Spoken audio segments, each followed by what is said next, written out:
കുടുംബത്തിലെ ഒരു അംഗത്തെ പോലെ ആയിരുന്നു പണിക്കര്. അയാൾക്ക് ഇങ്ങനെ ഒരു ദുർമരണം വന്നല്ലോ ഭഗവതി. എന്റെ ഓർമ്മയിൽ ഇന്ന് വരെ നമ്മുടെ കാവിലെ സർപ്പങ്ങൾ ആരെയും ഉപദ്രവിച്ചിട്ടില്ല. എന്നാലും പണിക്കരെ പോലെ ഇത്രയും ഭക്തനായിട്ടുള്ള ഒരാൾക്ക് ഇങ്ങനെ ഒരു അനുഭവം വന്നല്ലോ എന്ന് ഓർക്കുമ്പോഴാണ്. മുത്തശ്ശി, നമുക്ക് മേപ്പാടനെ ഒന്ന് വരുത്തിയാലോ? ഇതിനിപ്പോ മേപ്പാടിനെ വരുത്തേണ്ട കാര്യമൊന്നുമില്ല. ഒക്കെ ഈശ്വരവിദ്യാന്ന് കരുതുക. പണിക്കര് പാപകർമ്മമൊന്നും ചെയ്തിട്ടില്ലെന്ന് ഏട്ടൻ പറയാൻ പറ്റുമോ? മായമോള് പറഞ്ഞാലും കാര്യമുണ്ട്. പണ്ട് മുത്തച്ഛനുള്ള കാലത്ത് ഗംഗ എന്ന ദാസിപ്പെണ്ണിന് പച്ചജീവനോട് കൊല്ലാൻ തീ കൊളുത്തിയത് പണിക്കരമാവനാണെന്നാ പറയുന്നത്. ഈ ദുർമരണത്തെ പറ്റി നമുക്ക് നമ്മുടെ സ്വാമിയോടും ചോദിച്ചാലോ? അത് ശരിയാ. കാര്യങ്ങൾ ഗ്രഹിക്കുന്നതിൽ മേപ്പാടിനേക്കാളും കഴിവ് സ്വാമിക്കായിരിക്കും. താപസിയല്ലേ? അല്ലേ കൃഷ്ണ? അതെ, പക്ഷെ ഇപ്പൊ അങ്ങോട്ട് പോണ്ട. അദ്ദേഹം ശീർഷാസനത്തിൽ അല്ല ധ്യാനത്തിലായിരിക്കും. ശല്യപ്പെടുത്തണ്ട. അദ്ദേഹത്തിന് ഒരു ശല്യാവൂല്ല. പുണ്യാത്മാക്കളെ പറ്റി നിനക്കെന്തറിയാം? സ്വാമിയുടെ ജ്ഞാനദൃഷ്ടിയിൽ ചിലപ്പോ പണിക്കരുടെ ആത്മാവിനെ കുറിച്ച് വല്ലതും തെളിഞ്ഞാലോ? സാവിത്രി, കൂടെ വാ, നമുക്കൊന്ന് ചോദിക്കാം. മുത്തശ്ശി, അങ്ങനെയാണെങ്കിൽ ഞാൻ കൂടെ വരാം. അദ്ദേഹത്തിന്റെ ഭാഷ നിങ്ങൾക്ക് മനസ്സിലാവില്ലല്ലോ. ജയ് ഹനുമാൻ.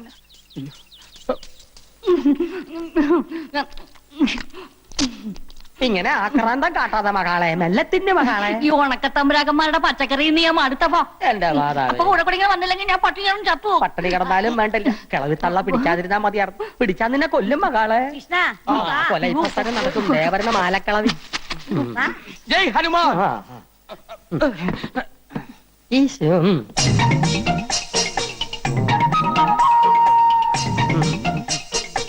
അല്ല, ഇതാ കോങ്ങാണ്ടൂർ കോലത്തെ തമ്പുരാനല്ലേ? അതെ. ഇതേതാ ഈ പെൺകുട്ടി? പൊറുക്കണം, എന്റെ മകളാ. മാപ്പാക്കണം. ഇവരെ ഈ മകളെയും കൂട്ടി സ്വാമിയെ കാണാൻ വരുമെന്ന് കഴിഞ്ഞ പ്രാവശ്യം വന്നപ്പോഴേ തമ്പുരാൻ എന്നോട് പറഞ്ഞിരുന്നു അല്ലേ? അതിന് മാപ്പാക്കാൻ എന്തിരിക്കുന്നു? സ്വാമികളെ വന്ന് കണ്ട് അനുഗ്രഹം മേടിക്കുന്നത് നല്ലതല്ലേ? അതെ അതെ, ഇപ്പൊ മനസ്സിലായി കേട്ടാ. സ്വാമികൾ എന്തേ അകത്ത് പ്രാർത്ഥനയിലാണോ? മുത്തശ്ശി ഇവിടെ നിന്ന് ഞാൻ പോയി നോക്കിട്ട് വരാം. പെണ്ണുങ്ങള് പൂജാമുറിക്കകത്ത് ചേർന്ന് സ്വാമിക്ക് ഇഷ്ടമുള്ള കാര്യമല്ല. മകളുടെ പേരെന്താ?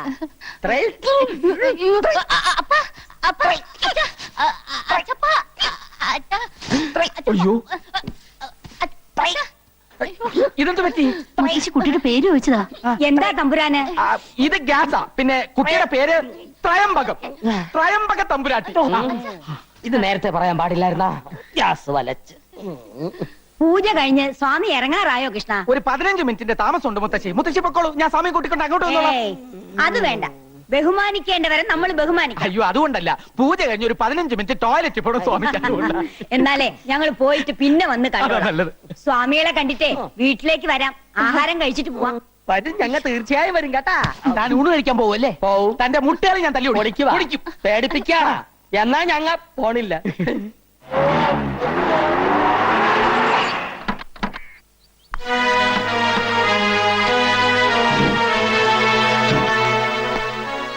ഇതാ ഞാൻ പറഞ്ഞ കോവിലകം. തലയ്ക്കകത്ത് യാതൊരു മൂളയില്ലാത്ത കുറെ തമ്പുരാക്കന്മാരാ ഇവിടെ ഉള്ളത്. ഡെയ്സിയെ കാണാൻ പോലും ചിലപ്പോൾ അവർ സമ്മതിച്ചില്ല എന്ന് വരും. നമ്മുടെ പെങ്കൊച്ചിനെ വിട്ടു തന്നില്ലെങ്കിൽ നമുക്ക് ചങ്ങനാശ്ശേരി നാളെ ഇറക്കാം. അല്ലെങ്കിൽ എറണാകുളത്ത് പറ്റിയ ടീമുണ്ട്. എന്നതാ തോമാച്ച ഇത്? തല്ലിനും ഗുണ്ടായുസത്തിനൊന്നും പോണ്ട. അവള് നമ്മുടെ ഡെയ്സി മോള് തന്നെയാണെങ്കിൽ ഈ നാട്ടിൽ നിയമം പോലീസൊക്കെ ഇല്ലേ? എന്തൊക്കെ ചെയ്താലും 4 ആൾ അറിഞ്ഞാൽ നമ്മുടെ പെങ്കൊച്ചിനെ നാണക്കേട്. കാര്യങ്ങളൊക്കെ അങ്ങ് നയത്തി പറഞ്ഞു തീർത്താ മതി. അമ്മച്ചി പറഞ്ഞാ എന്റെ ശരി. ഇല്ലെങ്കിൽ കല്യാണ പെണ്ണൊരു ഒളിച്ചോട്ടം കഴിഞ്ഞ് വന്നതാണെന്ന് നാട്ടുകാരറിഞ്ഞാ ഏറെ നാണക്കേട് എനിക്കാ. ഞാൻ നേരത്തെ പറഞ്ഞില്ലേ, മൂളയില്ലാത്തത്. അതിലൊരു തമ്പുരാനാ വരുന്നത്. മോളെ ഞാനിപ്പോ ശരിയാക്കി തരാം. നീ ശരിയാക്കാനൊന്നും പോണ്ട. ഇവിടെ ഉള്ളവന്മാരെല്ലാം ഒരു വിവരമില്ലാത്ത ഭ്രാന്തന്മാരാ. ദേ വന്നു. ഭ്രാന്ത് നിന്റെ ഈ നിൽക്കുന്ന തന്തക്കടത്തേണ്ടി. ഞാനിവന്റെ തന്തയല്ല. എന്നാ നിന്റെ തന്തക്കടത്തേണ്ടി. എന്താ? ഭ്രാന്ത് ആശുപത്രിയിൽ നിന്ന് ഒളിച്ചോടി വന്നിട്ട് നാട്ടിലുള്ള മാന്യമാരെ മുഴുവൻ ഭ്രാന്താന്ന് വിളിച്ച് അധിക്ഷേപിക്കേ. ഇവരൊക്കെ ആരാ? നിന്റെ കൂടെ ഭ്രാന്ത് ആശുപത്രിയിൽ നിന്ന് ഒളിച്ചോടി വന്ന ഭ്രാന്തന്മാർ. അച്ചായ, ഞാൻ പറഞ്ഞില്ലേ മറ്റേത്? എന്താ പറഞ്ഞേ? ഞങ്ങൾ ഇത് ഫാമിലി പ്രശ്നം പറഞ്ഞ. താനൊരു കാര്യം മനസ്സിലാക്കി. ഒരാൾ എന്തെങ്കിലും ഒന്ന് പറഞ്ഞ അത് സത്യമാണോ കള്ളമാണോ എന്ന് അന്വേഷിക്കാനുള്ള സാമാന്യ ഭ്രാന്തെങ്കിലും വേണം. ഇങ്ങോട്ട് നോക്കി. അല്ലാതെ സത്യം പറയുന്നവനെ പിടിച്ച് പടിക്ക് പുറത്താക്കിയല്ല വേണ്ടത്. നിന്നെ പിടിച്ച് പടിക്ക് പുറത്താക്കിയല്ല, പോലീസിനെ വിളിച്ച് ഏൽപ്പിക്കാൻ വേണ്ടത്. ഞാനാണ് ഡെയ്സിയുടെ അപ്പച്ചൻ ഫിലിപ്പോച്ചൻ. ഇത് അമ്മച്ചി സാറാമ്മ. ഇത് തോമാച്ചൻ, അവളുടെ ഇച്ചായൻ. അപ്പൊ ഈ അവതാരോ? അവതാരം എന്റെ ഞാൻ കെട്ടാൻ പോകുന്ന പെണ്ണാവള്. അറിയൂ? ഏതവള്? താൻ പറയുന്നൊന്നും എനിക്ക് മനസ്സിലാവണില്ല. ഞങ്ങളെ മാനവും മര്യാദയായിട്ട് ജീവിക്കാൻ താൻ സമ്മതിക്കില്ലേ?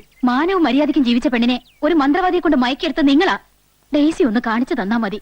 വിവരങ്ങളൊക്കെ അവളെ കൊണ്ട് തന്നെ പറയിക്കാം. ഹേ സ്ത്രീയെ, ഇവിടെ നിങ്ങളുടെ മകളില്ല. ഇത് കോവിലകമാണ്. ഇവിടെ ക്രിസ്ത്യാനികളെ താമസിപ്പിക്കില്ല. ചെട്ടിയാരെ, താൻ കൂടുതൽ വർത്തമാനം പറയാതെ പെണ്ണിനെ കൊണ്ടുവിടും. അച്ഛൻ നിന്നേ ആ ആൽബോഞ്ഞിട്ടെടുത്ത് ഇത് നോക്ക്. നിങ്ങളുടെ വീട്ടിൽ താമസിക്കുന്ന പെണ്ണ് ഞങ്ങളുടെ ഡെയ്സി തന്നെയാണെന്ന് ഇത് കാണുമ്പോൾ നിങ്ങൾക്ക് മനസ്സിലാവും. നോക്ക്.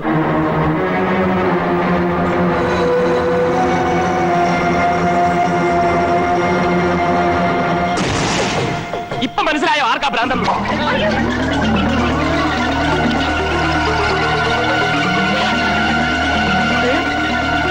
പറക്കണോണ്ടോ?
അമ്മാവാ ഇതെന്ത് പറ്റി?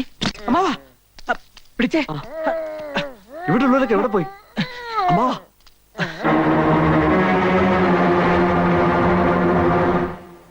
എന്താ ഉണ്ടായേ?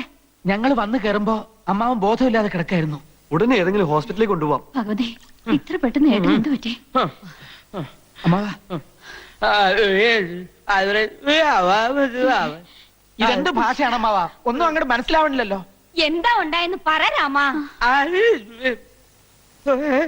എന്ത് പറ്റി അമ്മാവന്?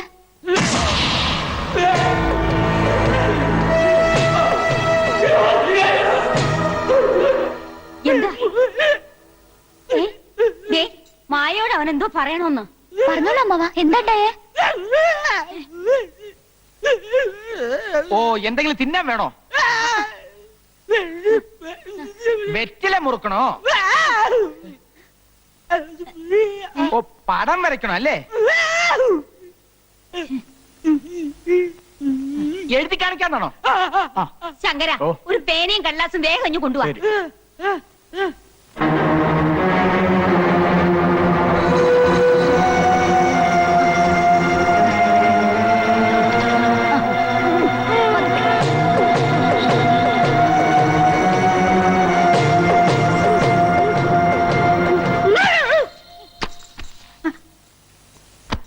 അയ്യോ, എന്റെ ഭഗവതി, കൈ തളർന്നുപോയല്ലോ. കൃഷ്ണ, വേഗം ചെന്ന് മേപ്പാടിനെ വിളിച്ചോണ്ട് വരിക. ഇവിടെ അനർത്ഥങ്ങൾ കൂടുകയാ. ഇതിന് പരിഹാരം ചെയ്യാൻ മേപ്പാടിനെ പറ്റൂ. ഇതിന് മന്ത്രവാദമൊന്നുമല്ല, നല്ല ചികിത്സ ആവശ്യം. കുട്ടി, നിനക്ക് പറഞ്ഞാ മനസ്സിലാവില്ല. ഈ കുടുംബത്തിൽ ഇങ്ങനെയുള്ള അനുഭവങ്ങൾ ഞാൻ കൊറേ കണ്ടതാ. എന്നാലും വർമ്മമ്മവൻ ഇങ്ങനെ തളർന്നു വീണ സ്ഥിതിക്ക് മേപ്പാടിനെ അല്ല വരുത്തേണ്ടത്, ഡോക്ടർ തന്നെയാണെന്ന് എന്റെ അഭിപ്രായം. വർഷങ്ങൾക്ക് മുമ്പ് എത്ര ദുർമരണങ്ങളാ അടിക്കടി ഈ വീട്ടിൽ നടന്നിട്ടുള്ളത്. അന്ന് അതിന്റെ കാരണങ്ങളൊന്നും കണ്ടുപിടിക്കാൻ ഒരു ഡോക്ടറെ കൊണ്ടും പറ്റിയില്ല. ഈ മേപ്പാടന അതിനൊക്കെ പരിഹാരം കണ്ടെത്തിയത്. കുട്ടിക്ക് വിശ്വാസം ഇല്ലെങ്കിൽ വേണ്ട, പക്ഷെ ഈ മുത്തശ്ശിയെ പഠിപ്പിക്കാൻ വരരുതാ.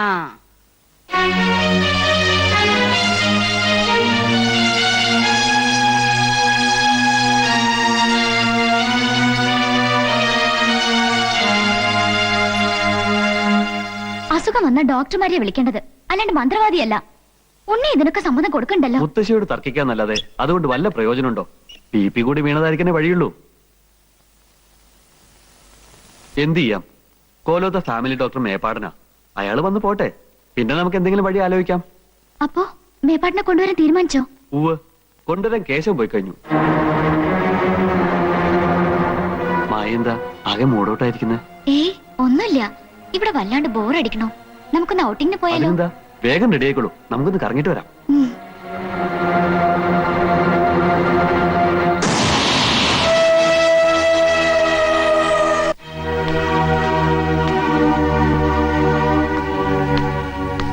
നമ്മളിങ്ങനെ ഇവിടെ വന്ന് ഈ ഹോട്ടലിൽ താമസിച്ചിട്ട് ഒരു ഗുണവുമില്ല.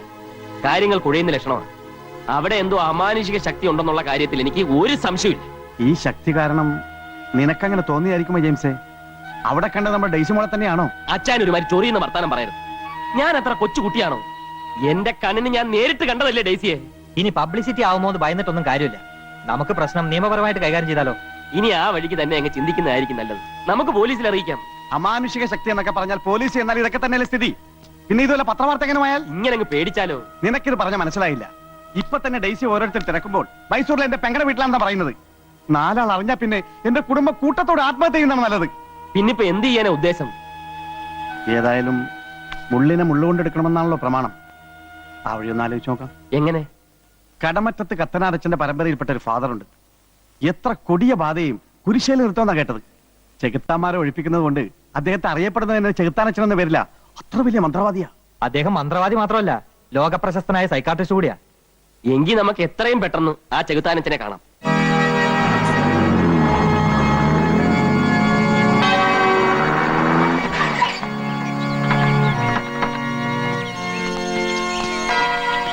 ഈ ചെകുത്താനച്ചന്റെ മേട ഇതല്ലേ?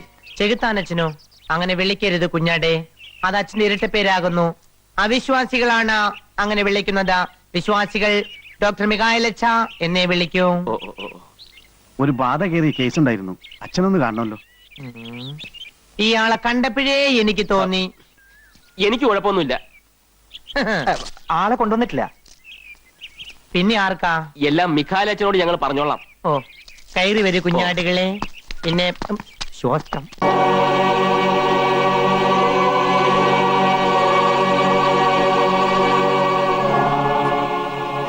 കർത്താവേ, നിനക്ക് നന്ദി.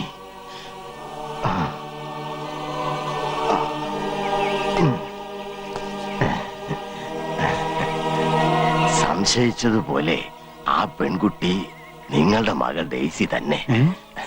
വരൂ, ഇങ്ങോട്ടിരിക്കൂ.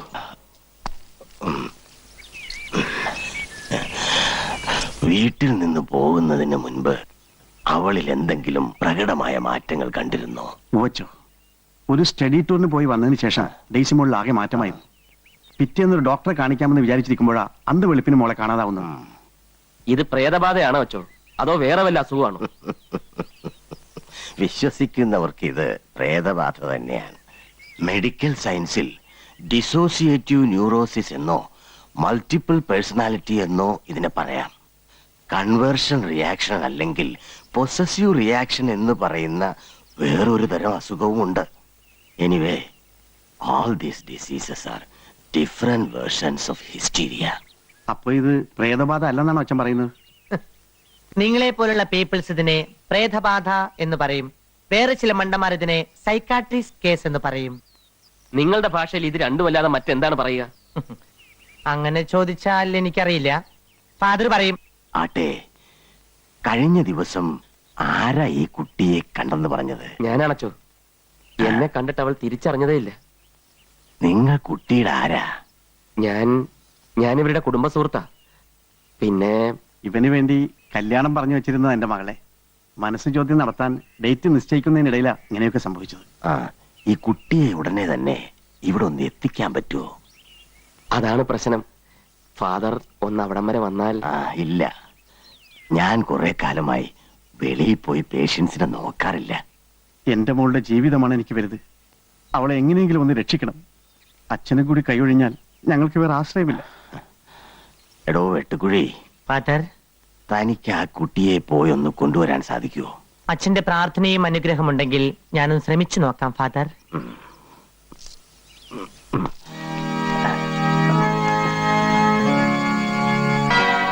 ദാ, ഇത് കൈമാറാതെ വലത് കൈയിൽ തന്നെ സൂക്ഷിക്കണം.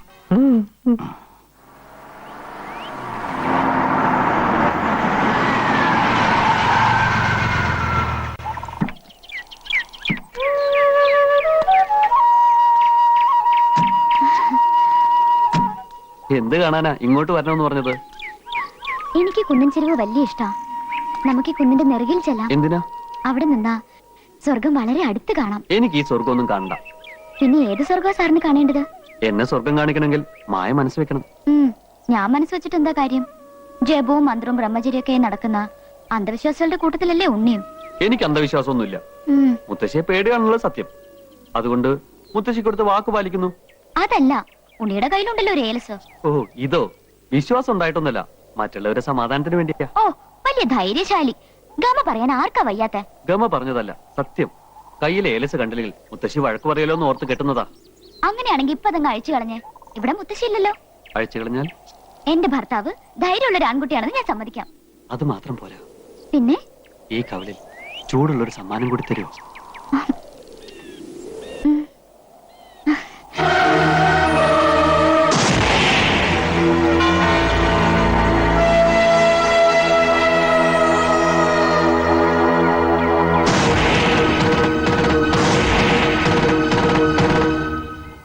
ഇനി വൈകിക്കണ്ട, വാക്ക് പാലിച്ചോളൂ. കണ്ണടച്ചു നിന്നാ തരാം. ഉം. ഇപ്പൊ എന്റെ ഉണ്ണിക്ക് സന്തോഷായോ? ഉണ്ണി, ഉം. ഇപ്പൊ എന്റെ ഉണ്ണിക്ക് സന്തോഷായോന്ന്? ഒത്തിരി ഒത്തിരി. മായക്കോ? എനിക്കും. ഇപ്പോഴെനിക്ക് തോന്നുന്നു ഈ ലോകത്തിലെ ഏറ്റവും ഭാഗ്യവാൻ ഞാനാണ്, അല്ലേ മായ? പക്ഷെ മുത്തശ്ശി, എന്തു പറ്റി മായേ? അവര് വീണ്ടും ശല്യം ചെയ്യാൻ വരുന്നുണ്ട്. ദേ നോക്കിയേ. ദാ, ആ നിൽക്കുന്ന പെൺകുട്ടിയാണ് ഞങ്ങളുടെ ഡേസി. അവളുടെ ഭർത്താവെന്ന് പറഞ്ഞു നടക്കുന്ന ചെറുക്കനെ അടുത്ത് നിൽക്കുന്നത്. സ്വർഗസ്ഥനായ പിതാവേ, എന്റെ ആത്മാവിന് കൂട്ടായിരിക്കണമേ. എന്റെ ആത്മാവിനോ? ഞങ്ങളുടെ കൂടി ചേർത്ത് പ്രാർത്ഥിക്കച്ചോ. അച്ഛൻ എന്താ പേടിയുണ്ടോ? പേടിയൊന്നുമല്ല കുഞ്ഞാടെ, സാത്താന്റെ കയ്യിൽ നിന്ന് രക്ഷ നേടാനുള്ള മാർഗങ്ങൾ സ്വീകരിക്കായിരുന്നു. വിഷമിക്കണ്ട, ഞാനല്ലേ കൂടെയുള്ളത്. മായ വന്നോളൂ. ശ്വാസം, ശ്വാസം. എന്താ തന്റെയൊക്കെ ഉദ്ദേശം? ഞങ്ങൾ ജീവിക്കാൻ സമ്മതിക്കില്ലേ? ഡേശി മോളെ, ഞാൻ ഡേസി ഒന്നുമല്ല, എന്റെ പേര് മായാന്നാ. കേട്ടല്ലോ, ഇനിങ്ങനെ പോയിക്കൂടെ? അസുഖമുള്ള കുട്ടിയാ, അവൾ അങ്ങനെ പറയൂ. അസുഖം എനിക്കല്ല, തനിക്കാ. ഉണ്ണി വാ, നമുക്ക് പോവാം. കുഞ്ഞാടെ, നീ സാത്താന്റെ പിടിയിൽ പെട്ടിരിക്കുകയാണ്. നിന്നെ ഞാൻ രക്ഷപ്പെടുത്താം. താന്ന് പോടോ. വാ മോളെ, നമുക്ക് വീട്ടിലോട്ട് പോവാം. വിടൂ, ഓന്റെ പിടിയിലാ അവനെ. ഇങ്ങോട്ട് പിടിക്കരുത്, വിടൂ. പിതാവേ, മോളെ,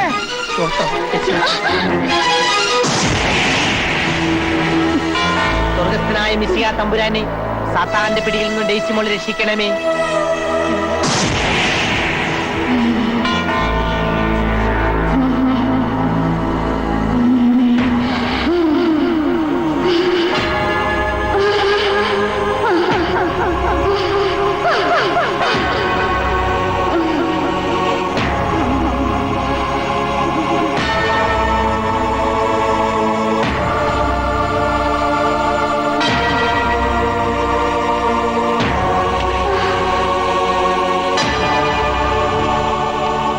അവളെ കൊണ്ടുപോരുത്. നിന്റെ അവിടെ സാത്താനിൽ രക്ഷ നേടുന്ന പിതാവേ, തന്നോടല്ലേ പറഞ്ഞ അവള് വിടാൻ. പിതാവേ, എന്റെ കൊന്തയും കുരിശും. നിമിഷം അവിടെ പിടി.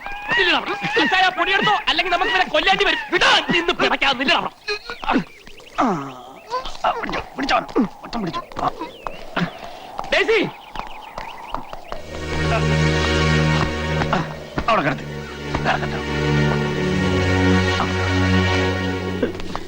കുരിശും കൊന്തയും കിട്ടിയില്ലെങ്കിൽ എന്റെ ജീവിതം എന്താണെന്ന് അറിയാലോ പിതാവേ. പിതാവേ, പരീക്ഷണമരുത്, കൊന്ത കയ്യിൽ കിട്ടണമേ.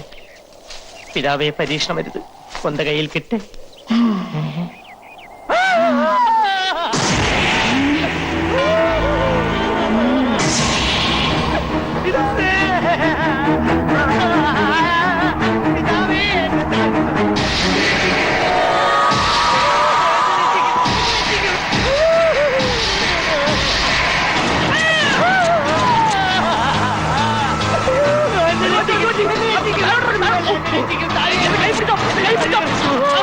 ഞാനിപ്പോൾ പറന്നു പോയനെ കുഞ്ഞാട്ടെ. ഡേസി വിളിച്ചോ? ഡേസിയോ? അത് ഡേസി അല്ലേ, യേശിയാണ്. എന്നോടൊന്നും ചോദിക്കരുത്, നമുക്ക് പോകാം. കണ്ടീഷൻ വളരെ മോശമാണ്. മുറിക്ക് പിടിച്ചു നിന്നോ കുഞ്ഞാടേ, അല്ലെങ്കിൽ തെറിച്ചു പോകും.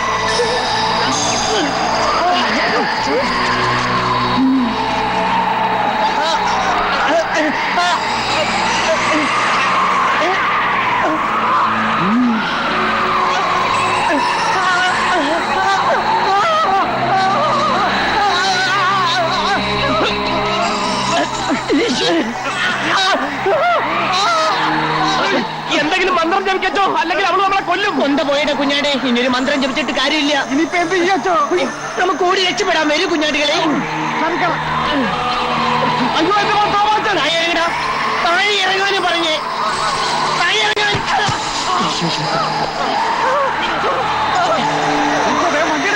വേഗം വിട്ടു, അവരെല്ലാവരും പൊക്കിക്കൊണ്ടിരിക്കാം. നീ കാറ് പൊങ്ങി സാത്താനെ.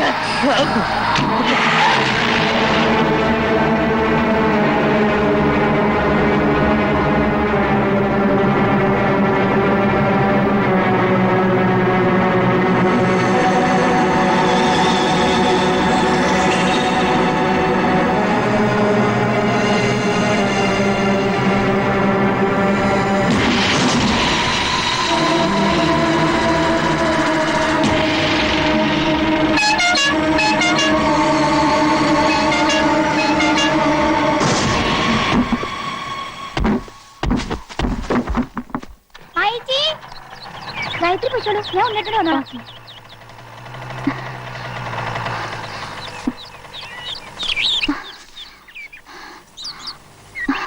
ഉണ്ണി ഉണ്ണി ഉണ്ണി മായ നിനക്ക് വല്ലതും പറ്റിയോ? എനിക്കൊന്നും പറ്റില്ല. ഉണ്ണി എഴുന്നേക്ക്, വാ പോവാം. അവര് പോയോ? അവര് പോയി. ദേ ഇന്ദു വരുന്നുണ്ട്. ഇന്ദു ഉം. ദേ അവളോടൊന്നും പറയാൻ നിൽക്കണ്ട. എന്ത് പറ്റി ഉണ്ണിയേട്ടാ? ഞങ്ങള് വെറുതെ കാറ്റുള്ള ഇറങ്ങിയതാ അല്ലേ മായ? നീ എന്താ ഇവിടെ? ഗായത്രി ഞാനും ട്യൂഷൻ കഴിഞ്ഞ് വരുന്ന വഴിയാ, കാറ് കണ്ട് നിർത്തിയതാ. ആ നീ ഇതൊന്നും ചെന്ന് മുത്തശ്ശിയോട് പറയാൻ നിൽക്കണ്ട. പാപ്പോ വല്യമാവൻ തളർന്നു വീണ സമയം രണ്ടുപേരും കൂടി മുതലാക്കിയാണല്ലേ? പിന്നെ മുതലാക്കണം. നീ നിന്റെ കാര്യം നോക്കണം കേട്ടോ. ദേ ഉണ്ണിയേട്ടന്റെ ഏലച്ചോടി അഴിഞ്ഞു കിടക്കുന്നു. കൈയും കൊണ്ട് നീട്ടിയേ. മുത്തശ്ശിയെങ്ങാനും കണ്ടാ പിന്നെ ഇത് മതി കേട്ടോ.